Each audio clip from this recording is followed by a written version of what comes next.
Fala pessoal, sejam mais uma vez bem-vindos ao canal Cultura Reformada. Voltando aí, né? Já tem um tempo que eu não gravo vídeos. Não vou explicar de novo não, porque você já sabe. Quando dou uma parada assim, né? Mas eu vou comentar aqui um comentário bem pertinente, não é? Um pouco recente aqui no canal, que tem a ver justamente com a questão lá dos padrões de fé originais e tudo mais, tá? Então, eu já falei alguma coisa sobre isso, né, anteriormente, mas eu penso que vale a pena refletir sempre sobre esse assunto, não é? Vários assuntos realmente precisam estar voltando para o canal, né? Porque sempre tem público novo, então é bom, né, dar uma reforçada e atualizar também, beleza? Então, sem mais enrolação, meus queridos, vamos para o nosso vídeo. Roda a vinheta.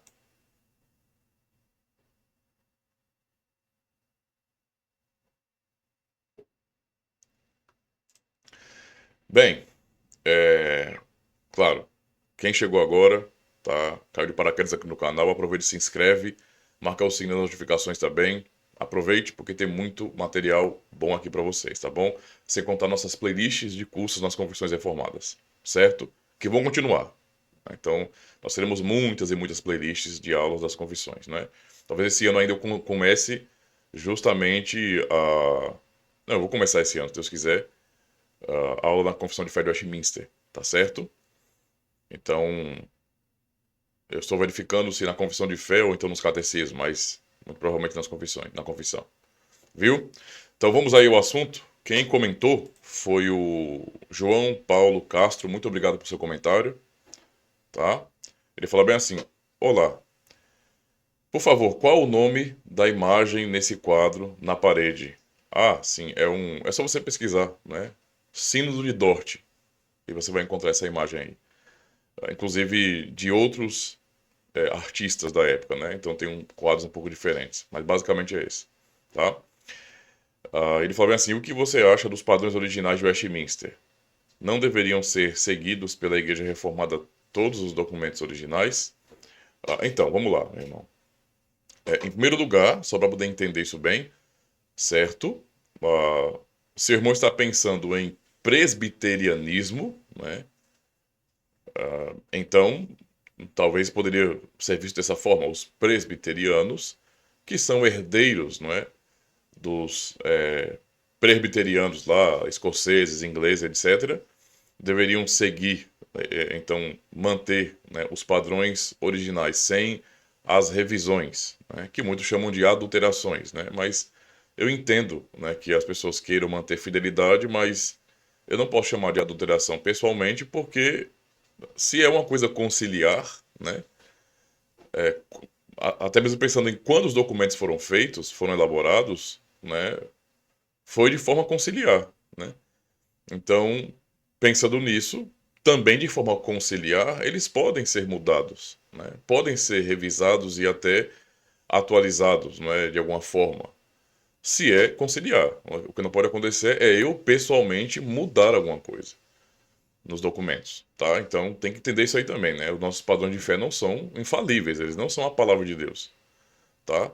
Nós tratamos eles como, digamos assim, eu entendo o que eu quero dizer, tá? Como infalíveis enquanto nós os subscrevemos. Entende? Se é o que nós realmente cremos, ou seja, se está explicando a Bíblia, não é, a doutrina da palavra de Deus de maneira fiel, e nós compreendemos isso e adotamos, então naquele momento eu trato nesse nível, né? Mas ainda assim é enquanto eu subscrevo tais confissões, certo? E que podem ser questionadas, e que podem passar por revisões se essa for a compreensão, não é, da igreja. Então, quando o assunto tem a ver com mudanças conciliares, por mais que eu discorde pessoalmente, eu tenho que respeitar as mudanças conciliares, né? Porque eu não sou, digamos assim, o detentor da verdade e eu sou incompetente como indivíduo, né, para dizer se é ou não é uma coisa ou outra, né? Não, isso aqui é fiel e aquilo e o outro não é. Essa mudança é uma mudança que atenta contra o evangelho. Não, isso rompe com a tradição reformada. É uma traição. Isso para mim é pesado demais, tá? É muito pesado. Então, eu não entendo desse jeito. Até mesmo porque, até no contexto das igrejas reformadas continentais, tradição holandesa, né? a qual eu faço parte, também aconteceu isso, né? Então, na Confissão de Fé belga, também houve uma revisão, né, na época de Abraham Kuyper, né? E parte do artigo que fala sobre o governo civil, não é, 36 no caso, foi tirado, foi removido, né? Porque se entendeu naquela época que não era aplicável mais à realidade ali, certo? Então houve uma compreensão e foi uma decisão conciliar também, né? Houve essa compreensão mútua ali, tá? Então, o que que eu vou fazer? Eu vou rejeitar a confissão belga que eu recebi e dizer, não, eu vou ter que resgatar a confissão belga lá, que no caso só tem uma mudançazinha básica, que é nessa questão do artigo que fala, né, 36, que fala sobre o governo civil, é simplesmente isso, né? Sobre a ação, né, da igreja com relação à sociedade civil, né? E como o Estado, nesse sentido, deve agir em proteção da igreja e também em combater o anticristo e etc. Naquele tempo, isso era muito. É até esperado esse tipo de pensamento, porque você estava na época das monarquias ainda, né? E naquele contexto, monarquia tinha um lado religioso. Isso é muito. Isso é claro, isso é óbvio, né? Não é a nossa realidade hoje, tá? Então, eu entendo que a compreensão da aplicação mudou, né? Ou seja, o princípio continua sendo válido. Então, eu não tenho um problema com o texto original, de jeito nenhum. Mas a confissão de fé que eu recebi foi essa, né? Então, quem sou eu como indivíduo para dizer eu não aceito isso, vou fazer do meu jeito? Eu vou fazer o quê? Eu vou fundar uma igreja? Né? Tem gente que faz isso, né? E eu não respeito esse tipo de pessoas. Sinceramente, não respeito. Eu não respeito. A pessoa rompe com com a igreja, não é, histórica, com a igreja local, não é, de quem recebeu essas confissões e agora, individualmente, pessoalmente, decide que eu discordo de tudo, vocês estão todos errados, o certo sou eu e eu vou fazer do meu jeito. Para mim não dá, tá? Isso para mim é pensamento revolucionário e não tem condições para mim, certo? Então, eu não estou entrando em nuances aí de como aconteceu. Não, isso não me importa tanto. O ponto é, eu recebi foi isso, tá? Com essas confissões. Agora, entendendo isso, tá? Então, eu entendo esse apreço pelo texto original e a concordância com o texto original da confissão, mas eu tenho um certo temor que os irmãos que estão dando essa ênfase e, consequentemente, acabam causando divisão, infelizmente, né? Ah, eles não estão entendendo, né, o nosso mundo. Ah, então quer dizer que nós temos que moldar nossa doutrina pelo mundo? Não, não é isso. Mas as doutrinas, não é? A própria palavra de Deus está dentro de um contexto, né? E as nossas confissões também foram feitas num contexto, certo? O que é verdadeiro e bíblico não deve ser mudado jamais, tá? Mas os homens podem errar. Então tem que compreender isso aí. Tem que compreender. Então eu respeito, mas se há hoje igrejas que têm esse negócio de nós subscrevemos os padrões originais de Westminster. Beleza, vá lá. Só não cometa um erro de tratar, não é, por exemplo, por essas questões eu digo, tá? Igrejas que têm uns padrões de Westminster, mas não completos, como se fossem sinagoga de Satanás, como se fosse um ambiente onde não há fidelidade da palavra de Deus. Eu não estou me referindo a outras questões, não. Tem outros problemas que podem ser apontados, mas estou falando desse aí específico. Tá? Ou então, de repente, alguém do nada, isso não tem no nosso contexto ainda, né? Mas espero que nunca tenha, né? Mas, sei lá, um grupo começa aí a crescer, levando em consideração, ou apontando sempre a confissão de fé belga sem revisão. E aí começa a atacar as igrejas reformadas que hoje existem no Brasil e que subscrevem essa forma de unidade com essa confissão de fé que passou pela revisão, né, na época de Kuyper. E aí esse outro grupo começa a atacar. Isso para mim não é cristão, tá? Isso é atitude para mim, sinceramente, de anabatista, de gente maluca que quer revolução e acabou, né? Então, né, que não ajam desse jeito, certo? Agora pensando na questão dos padrões de Westminster, falei assim, não deveriam ser seguidos pela Igreja Reformada todos os documentos originais? Então, as igrejas reformadas são diferentes, tá? Entende? A tradição reformada, nós sabemos o que é, muito bem, né? Mas dentro da tradição reformada você tem diferenças. Então, por exemplo, se você vai comparar, né, as três bases, né, locais geográficas da reforma, você pensa em Genebra, certo? Da fé reformada, eu digo. Genebra, contexto suíço ali, né? Mas Genebra, Dort, né? Ou Holanda, de maneira geral, e Westminster, certo? Basicamente é isso. Nesses três, nessas três regiões onde as igrejas reformadas foram plantadas e avançaram, né?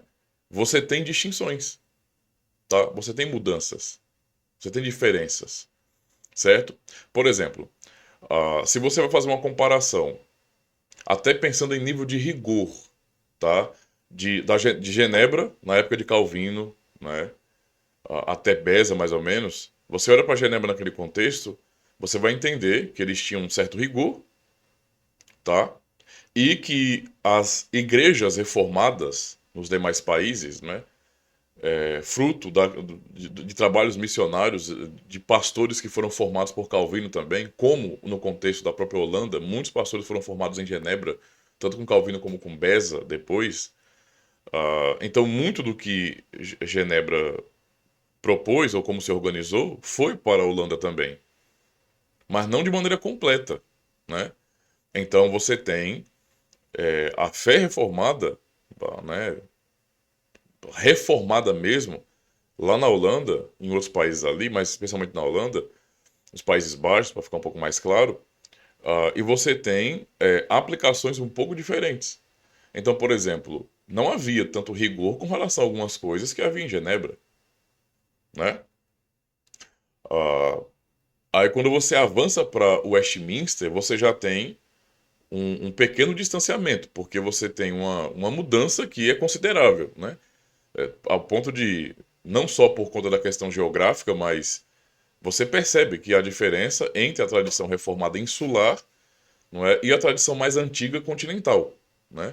Quando eu falo continental, pensando de Genebra, né? Para lá. Não somente da Holanda, né? Então, observe bem. Digamos assim, que a partir do movimento dos puritanos, você tem algo um pouco mais rigoroso, né?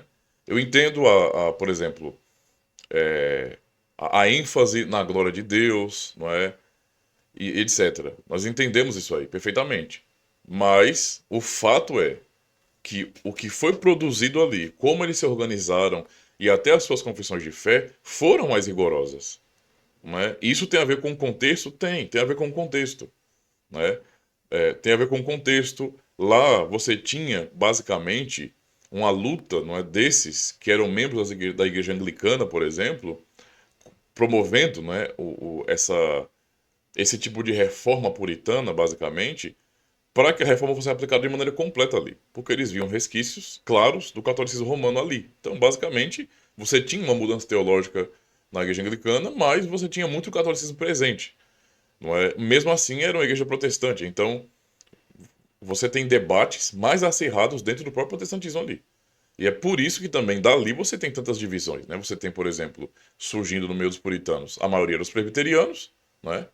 Já vindos nesse sentido da influência da Escócia, John Knox, etc. Mas você tem também divisões acontecendo no meio dos puritanos, né?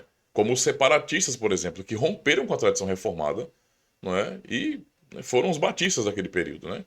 E a tradição batista surge assim, a tradição batista ela surge rompendo com a tradição reformada, né? Então, isso é bem claro, tá? É bem claro. Então, você tem os congregacionais e você tem essas divisões e depois vai ficar só se dividindo, né? Isso é fato. E eles são mais rigorosos. É só você analisar bem. Quando eu falo rigoroso, não é no sentido negativo, irmão, tá? É no sentido de que eles procuraram ser muito mais específicos, muito mais detalhistas. Os documentos de Westminster são muito mais exaustivos, por exemplo, do que a Sessão de Unidade e do que todos os padrões confessionais do continente. Mesmo a Segunda Confissão Helvética, Henrique Bullinger, né? Ah, não, eu acabei confundindo aqui. Mas a Segunda Confissão Helvética Ela é extensa, muito extensa, é uma confissão de fé que eu amo muito, gosto demais daquela confissão de fé. É uma confissão irmã também, né, do Catecismo Heidelberg, né? Frederico III também autorizou essa confissão de fé e foi adotada também na Escócia, em vários lugares também. Ela é muito extensa, isso é fato. Muito exaustiva em relação à quantidade de conteúdo, né? De assuntos. Mas mesmo assim, a maneira como é abordada, eu ainda acho menos rigorosa do que os padrões de fé de Westminster, que são bem mais específicos. A rigorosidade nesse sentido, né? Específicos. Especialmente pensando, por exemplo, na lei. Então, a própria compreensão da lei e como ela deve ser aplicada e o seu propósito, nos padrões de Westminster, são mais específicos, são mais exaustivos, são mais detalhados do que nas confissões, né, dos documentos que são continentais, né? Que você tem uma explicação básica e simples e o resto, basicamente, é aplicação pastoral, é trabalho pastoral. Enquanto você tem o Westminster, um rigor maior nesse sentido em explicar mais detalhadamente, ao ponto de você ter realmente dizendo, por exemplo, pensando no dia do Senhor, o que você deve fazer, o que você não deve fazer, e etc. Então, você tem isso, de fato. Então, há mudanças, tá? Então, só para poder entender isso aí. E é compreender também que o Westminster não centraliza a fé reformada. Isso é um erro, tá? Existe os irmãos presbiterianos que me compreendam. Meus irmãos amados aí, os pastores que me acompanham também, entendam bem, tá? Não sei se vocês também veem desse jeito. Se não, também não entenderem isso, podem discordar de boa. Tranquilo para mim. Mas, minha opinião, eu concordo muito com o livro de Smith, James, né? Smith, que ele é um livro sobre um livro bem interessante. Ele fala Cartas a um Jovem Calvinista. Claro, o livro é muito bom em certas abordagens e também tem seus problemas, mas uma coisa que eu concordo no livro que é abordado é que basicamente aconteceu uma westminização da fé reformada. Isso é um erro, né? Isso é um erro. Westminster não representa a tradição reformada, mas Westminster com a Holanda, Dort no caso, e Genebra. Isso tudo é a tradição reformada, e não somente Westminster. Então é bom parar com essa mentalidade que existe aqui no Brasil, especialmente, né? Eu entendo que a IPB, por exemplo, é uma igreja muito grande aqui no Brasil. E por isso, né, porque ocupa muito mais, né, território, digamos assim, acaba tendo maior influência. Só que muitas vezes os próprios presbiterianos meio que omitem, né, que a tradição reformada é muito mais ampla do que o Westminster. Isso acontece, tá? Os pastores que são fiéis que eu conheço não são assim, mas muitos outros são, né? E eu vejo isso aí nitidamente, né? Às vezes até usurpando fatos históricos que não pertencem aos presbiterianos. Então, assim, acontece isso. De vez em quando há discussões por conta disso aí. Porque para nós não é correto, não é congruente, tá? Não é honesto também. Então há vacilos nesse sentido. E por isso mesmo é que as pessoas elas não conseguem raciocinar quando o assunto tem a ver com igreja reformada, elas não conseguem perceber, não é, a distinção entre igreja presbiteriana e igreja reformada. Ah, mas a igreja presbiteriana não é reformada? É, mas existe uma nuance aí, tá? Uma diferença entre as igrejas reformadas, que mantêm um padrão reformado segundo o continente, onde começou, e você tem, não é, o presbiterianismo, não é, que é a fé reformada aplicada ao contexto da Escócia e depois do Westminster. Então, Inglaterra, no caso. Os três reinos, né? Então, tem diferenças aí, tá? Diferenças, mesmo que mínimas, teológicas, diferenças no que diz respeito a o sistema de governo, a compreensão. Ao meu ver, pessoalmente, né, quando eu analiso essas duas coisas, a igreja presbiteriana não é de fato presbiteral. É uma igreja muito mais sinodal. Isso é como eu estou vendo aqui, tá? E as igrejas reformadas continentais, elas são presbiterais de verdade. Você tem de fato ênfase nos presbíteros que de fato têm poder e não responde a um sino do maior.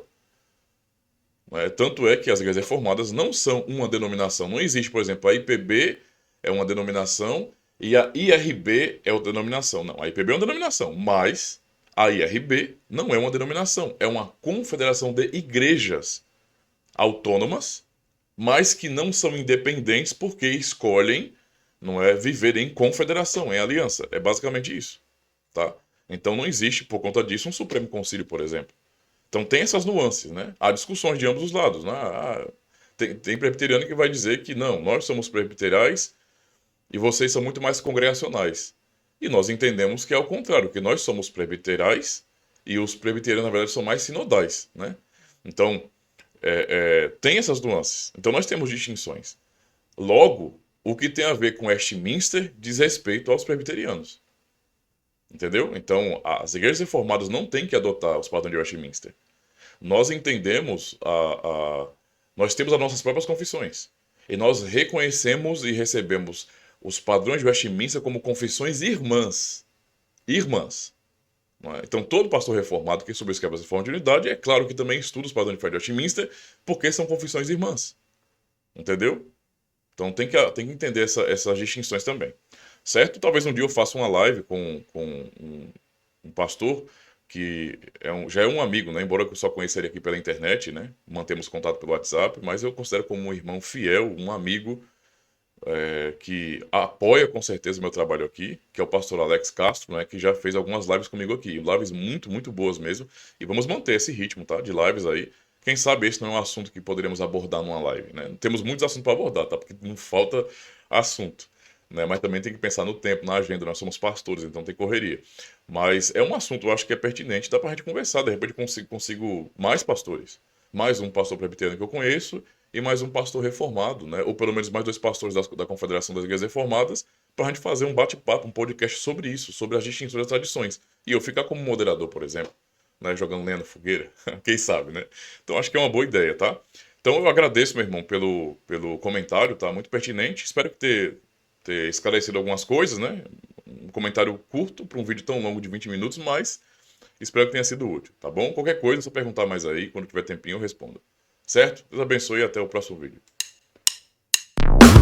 Olha só, agora você pode ser um patrocinador do canal Cultura Reformada. Se você está sendo edificado por este canal e tem aprendido mais sobre a tradição reformada, então eis a oportunidade de você também contribuir com esse trabalho de resgate à tradição reformada. Basta acessar o QR Code ou então a chave Pix. O valor é por sua conta. Combinado? Já aproveita e assiste logo outro vídeo aqui, beleza?